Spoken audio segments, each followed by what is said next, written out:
नमस्कार मित्रांनो, शुभ श्रावणी या मालिकेच्या आजच्या भागामध्ये नक्की काय घडलं चला तर बघूया. श्रावणी रुद्राला अशी काही धमकी देते की रुद्र चांगलाच सादरतो. श्रावणीची कंप्लेंट पण घेतो आणि FIR पण नोंदायला सांगतो. स्वीटी त्याला अडवण्याचा प्रयत्न करते पण रुद्र काय ऐकत नाही. श्रावणी म्हणते, स्वीटी आता बघूच तुझ्या भावाला कोण आणि कसं वाचवतंय ते. स्वीटी म्हणते, मी वाचवणार, माझ्या भावाला जेलमधून मी बाहेर काढणार, ध्यानात ठेव श्रावणी. श्रावणी ते बघूया तुझ्या भावाला तू कशी वाचवते. आमचं वाईट करायला निघाली होतीस ना, पण काय आहे ना, आपल्या कर्माची फळं ह्याच जन्मी भोगावी लागतात अगं. त्यामुळे जे पेरलं तेच उगवणार, लक्षात ठेव. सानिकाला म्हणते चल. सानिका म्हणते 1 मिनिट. ती इंद्रणीलकडे जाते आणि म्हणते, इंद्रणील यापुढे तुझा आणि माझा काहीच संबंध नाही, लक्षात ठेव. मला तुझं तोंड दाखवू नकोस. इंद्रणील म्हणतो, सानिका ते आता मोठ्याने ओरडते, मला तुझा एकही शब्द ऐकायचा नाही. आता स्वीटी चांगलीच हादरते. सानिका श्रावणीला म्हणते चल.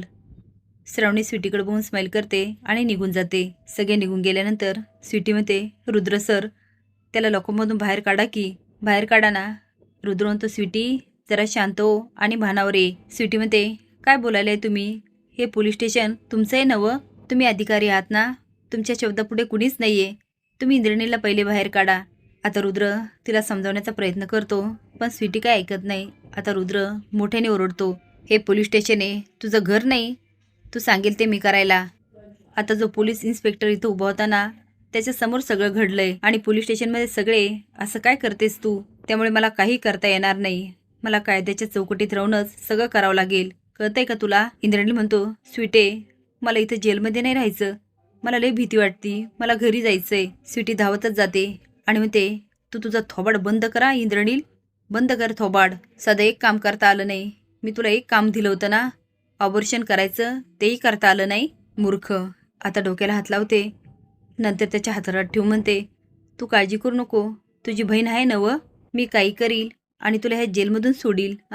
सानिकाला घरी आणतात. शोभी म्हणते, आरामात आरामात. श्रावणी पाणी आणते आणि सानिकाला देते. अण्णा विचारतात, काही त्रास नाही होत ना. सानिका म्हणते, नाही अण्णा, मी बरी आता.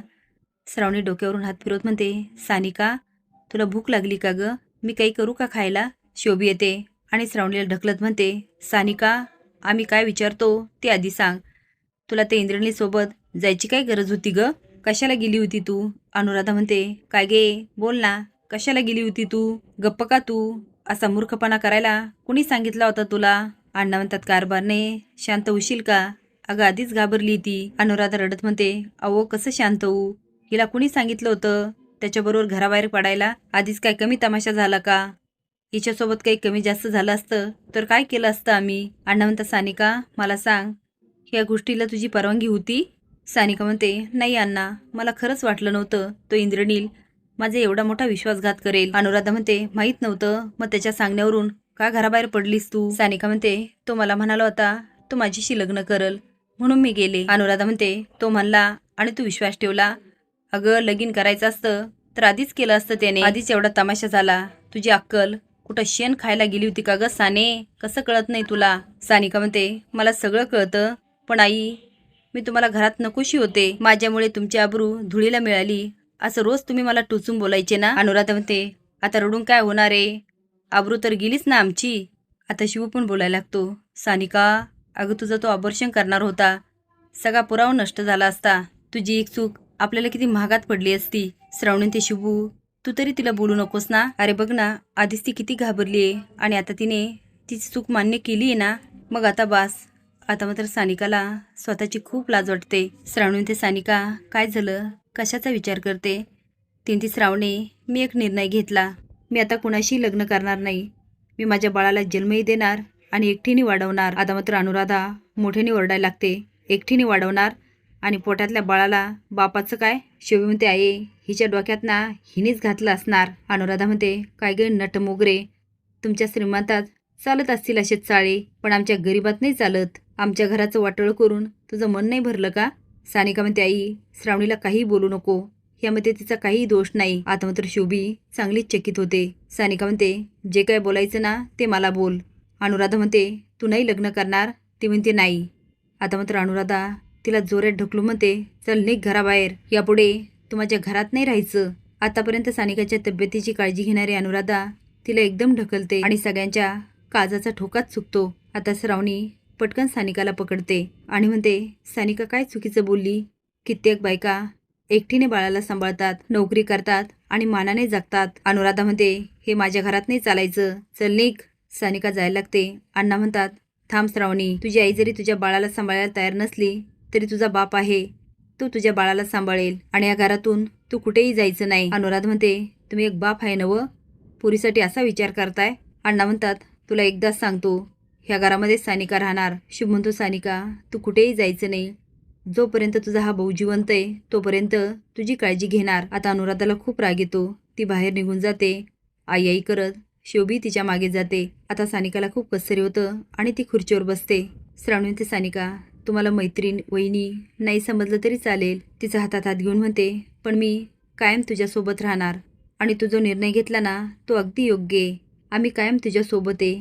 शशान म्हणतो, मी पण. सगळे त्याच्याकडे आश्चर्याने बघतात. तो म्हणतो, मी पण सोबत आहे. अण्णाला श्रावणीचं खूप कौतुक वाटतं. ते सानिकाला म्हणतात, जा आणि आता आराम कर. श्रावणी ते, हो सानिका, जा तू आतमध्ये.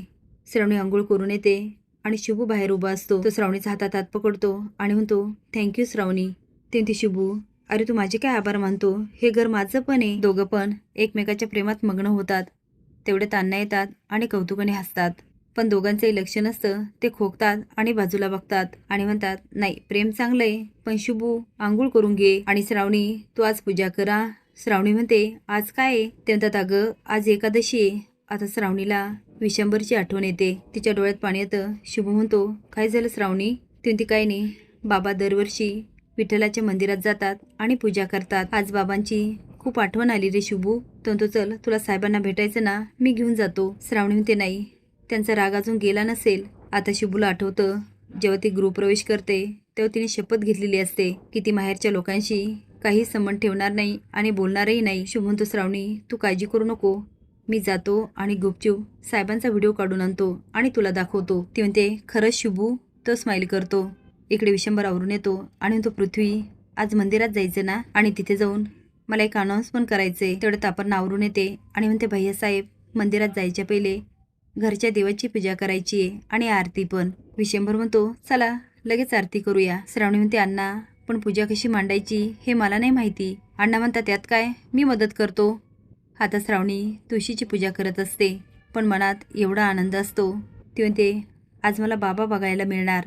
देवा त्यांना सुखरूप ठेव. त्या नंदात त्यांच्यावर काय विघ्न आणतील काही सांगता येत नाही. इकडे मात्र स्वीटी काही करू शकत नसते. आता बघूया विशंभर काय अनाऊन्स करतो. असेच नवीन अपडेट जाण्यासाठी लाईक आणि सबस्क्राईब करा. धन्यवाद.